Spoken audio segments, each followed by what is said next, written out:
Este es un proyecto que nace por la necesidad, ¿cierto?, de poder reivindicar un poco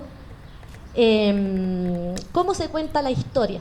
Un poco darle un giro a la historia de San Bernardo, recogiendo la experiencia de los nuevos pobladores que se integraron, como lo que plantearon los vecinos que viven acá en la vía Arturo Prat, los vecinos de Colón con Sancho de la O. En realidad se trata de involucrar al nuevo sujeto histórico de San Bernardo que se concentra principalmente en las poblaciones. Entonces con todos los problemas que requiere eso, la organización, después las juntas de vecinos, sus niveles de organización, los clubes deportivos. Lo importante es que tenemos la posibilidad de poder conocerlos, de poder generar vínculos y poder generar un proyecto que nos competa o que sea acorde a nuestras propias necesidades históricas. Y cuando se olvida la historia nuestra, cuando no llega a los colegios, cuando no es materia de texto escolar, es que nos olvidamos de nosotros mismos. Cuando uno se olvida de sí mismo, ¿verdad?, ahí la cosa se complica. Porque es muy importante conocer nuestra propia historia. Porque uno actúa, toma decisiones en función de sus recuerdos, recuerdos colectivos, recuerdos de comunidad, recuerdos de vecindario, recuerdos de niños en el patio del colegio, del barrio, recuerdos de profesores, ¿no? Nuestro problema, el problema de las comunidades en Chile es que tienen este problema, no se conocen a sí mismas. No hay una ciencia que estudie su realidad, su historia, su memoria, lo que ella quiere cantar, lo que ella quiere recordar, lo que ella quiere establecer como una voluntad colectiva. Ustedes veníamos conversando con Axel en el auto, en la línea Colón, que en todas las ciudades de Chile, en todos los pueblos, todos los villorrios, ¿qué pasa? ¿Cómo se llama la calle principal? Enano Pino. La que sigue, Carrera, Alemaya, Portales, Manuel Montt. ¿Quiénes son ellos? No son de aquí, ¿verdad? Son supuestamente héroes nacionales. Algunos de ellos que no merecen ser siquiera nombrados.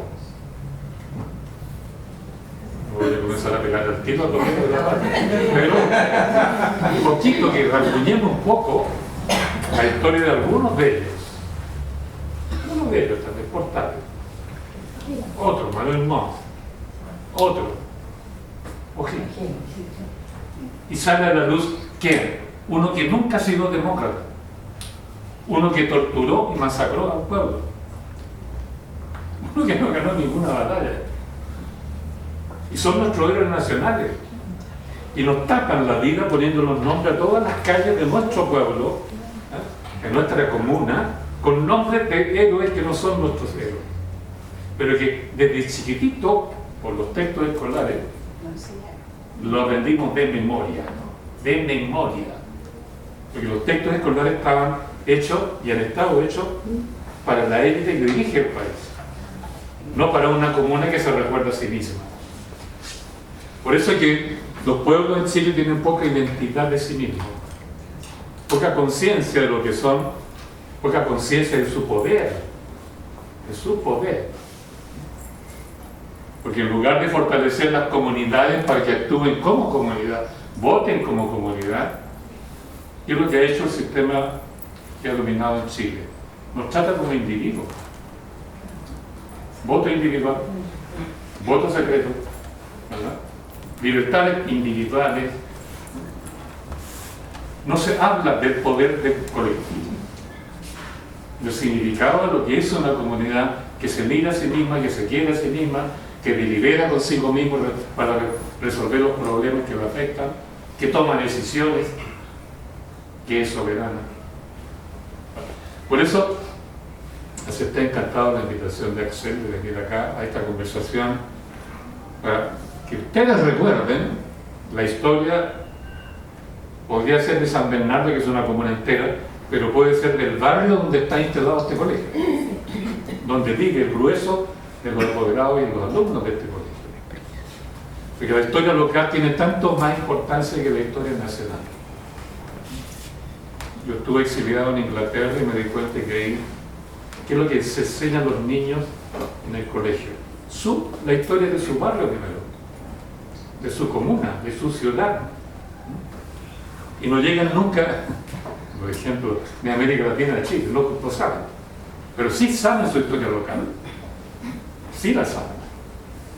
Por eso es que se inició un proyecto aquí en San Bernardo para que San Bernardo intente, a través de sus comunidades pedagógicas escolares, toda la comuna comienza a recordar su propia historia, a valorar lo que son, a valorar lo que tienen, a valorar sus niños, ¿verdad? A valorar sus propias decisiones para autoeducarse. San Bernardo sería como una especie de un ensayo inicial para un proyecto que tiene que necesariamente extenderse por todo el país. Y centrado el autoconocimiento histórico de sí mismo, el autoconocimiento de una comunidad que se quiere a sí misma. Este proceso, esta investigación tiene que estar centrado en los colegios locales, no en la universidad. Ustedes ven cómo en este periodo tan importante de nuestra historia no hay equipos universitarios trabajando en la comunidad. Pero quienes pueden hacerlo son los que viven en esa comunidad y son los colegios secundarios. Y ahí los profesores de historia, los profesores de lenguaje, los profesores de filosofía, educación, etcétera, todos ellos pueden involucrarse investigando ellos mismos la historia local.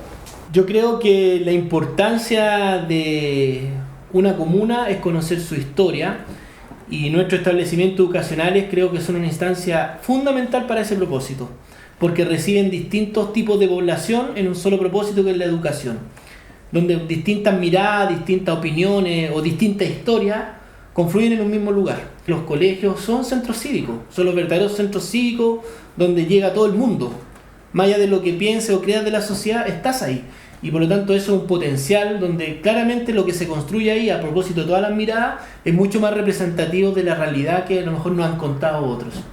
Y en ese sentido vamos a apoyar esta iniciativa.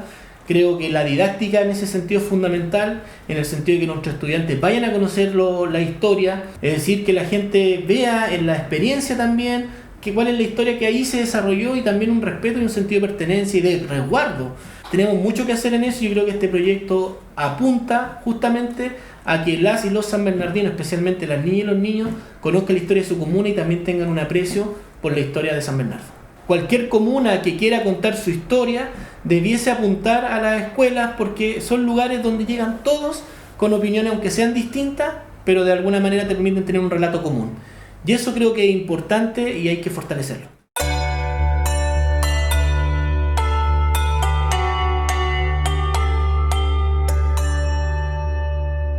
Nací y me crié en este fondo, ¿no? Acá recibí todos mis sacramentos porque era ley de los dueños del fondo que todos teníamos que ser católicos.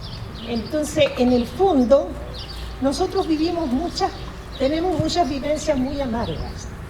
Como por ejemplo, nosotros no teníamos agua potable. Teníamos que tomar el agua de la acequia, que se hacía un pozo común y corriente, sin ninguna estructura como ahora, y ahí se aclaraba el agua, y esa agua la teníamos que tomar. Con el correr de los años, los patrones instalaron una sola llave, que estaba en lo que llamaban la llavería, que era donde todos los días los trabajadores iban para ser mandados a regar, a arar, a sembrar, a cosechar. Había que ir con chuicos, con baldes, a buscar el agua potable. Y con el correr del tiempo fue una llave por cada casa. Las casas eran muy, muy precarias, solamente con 2 piezas. Por lo tanto, donde habían 8, 10 niños, tenían que dormir todos en un solo dormitorio, incluidos los papás. Con el tiempo, este fondo estaba como dividido entre los fabricanos, que era donde se hacían las tejas, los ladrillos, y los inquilinos, que eran los trabajadores, que ahora son trabajadores agrícolas. Para obtener la casa, un inquilino tenía que trabajar él más una persona que se llamaba el voluntario. Al voluntario lo tenían que tener en la casa. Además de la precariedad de las 2 piezas, había que dar cabida a un voluntario, ¿ya? Afortunadamente podía ser un familiar, pero tenía que haber 2 trabajadores por casa. Era algo terrible. Había que dormir todos amontonados de 2 o 3 niños en una sola cama porque no había espacio. Y no se permitía agrandarse tampoco, porque se le quitaba la estética al fondo.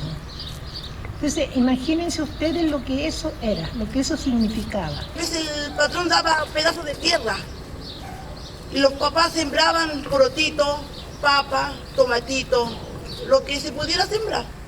Y con eso uno podía tener para sobrevivir, porque para salir a comprar, así como se dice en la feria, tampoco no había. Y era que tener lo que sembraban los papás nomás. Y a veces nos faltaba la gente de buen corazón, de repente le regalaba unas manzanitas, se hacía sus ramadas, uno salía a compartir con los amigos en la cancha. Que sea para compartir, porque a veces no había como comprarse una bebida. Si tenía para tomar o si no, el compañero le convidaba un poquito, pero eso. Yo aquí en este fondo trabajé muchos años. Trabajé con los patrones como 30 años más o menos. Trabajé en la fábrica de ladrillo, ya que ahí abajo antes. Yo era trabajador nomás. Claro que a veces arrendábamos un pedacito de tierra por ahí nosotros para sembrarlo para nosotros. Ahí sembrábamos y cosechábamos un poquito para la casa. Y lo que yo recuerdo de acá, por ejemplo, de cómo vivíamos nosotros, yo me acuerdo que éramos chicas cuando veníamos a la escuela, nos topábamos con un montón de vacas que iban por el camino. Si es verdad, pues le teníamos miedo a un toro que había, que era bravo, y porque aquí tenían, los patrones tenían, en los potreros tenían animales, pues tenían vacas, caballos y todas esas cosas, entonces las traían al lado de la capilla, donde está ubicada la capilla, ahí estaba la lechería, pues. Entonces ahí le sacaban la leche a las vacas, y yo me acuerdo que a los inquilinos les daban una galleta grande y les daban leche. Entonces tenían los papás que ir a buscar la leche y a veces nos mandaban a nosotros. Y esto era todo privado, hasta que llegó la reforma agraria. Entonces el dueño ordenaba cerrar la puerta del fondo y se cerraba nomás. Entonces yo con los años me he dado cuenta de eso, que a mí es como que mis sueños siempre llegaron hasta la puerta. Se truncaron muchos sueños que yo tenía. A lo mejor no sería lo que soy ahora, pero con lo que soy ahora igual soy feliz. Así que no soy resentida social por no haber estudiado o por no haber llegado a otro lado. Soy feliz con mi vida porque hago lo que quiero y lo que me gusta.